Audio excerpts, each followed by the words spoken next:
for viajar pro Natal, carnaval. Caraca, que mundo! Viajar. Não tem nem graça. Não tem nem graça. E o? 2, Eu quero ver. 3 e... Calma aí, sai daí, amor. Eu não. Vai que é tua, Simone. Caraca, é tão bem que nem que puxar, puxa. E ó... Menino macho! Ó!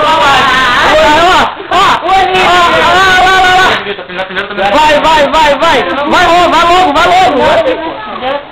Continua. Filho da puta! Aqui dentro! Calma aí, Ramon, sai daí, deixa eu filmar aqui, depois você vê na filmagem. Eu prefiro quando vai, tipo, ela faz de um lado, depois do lado do outro, porque eu não gosto tanto. Fica sensível, rapaz. Ô, Gustavo, não sentiu nada, você não tem graça. Deixa a terceira que ele puxar só. Tá, não vai sentir dor. Vai, me dá aquele tapa assim, ó, pra poder ficar bem. Você tá no filme de Flávio, isso? Íamos. Eu não falei nada não. Imagina essa dor na Não, boca. não, Vai, caramba, não, né? não. Vai tá sua cara, então. Você é muito grosso. E agora? É duro.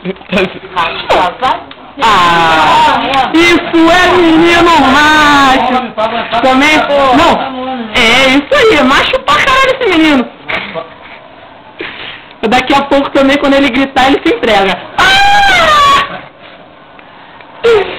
Ai, cara. Ele só você tá filmando. É, eu também acho. Vê se não tá filmando, sabe? Só. Eu depilei o peito, mano. Eu também já depilei peito, eu depilei bigode, de barba. Não, eu vou depilar o peito, tô filmando. Tem gente que tá rindo, né? Caralho. Essa é uma peruca daí, mas dá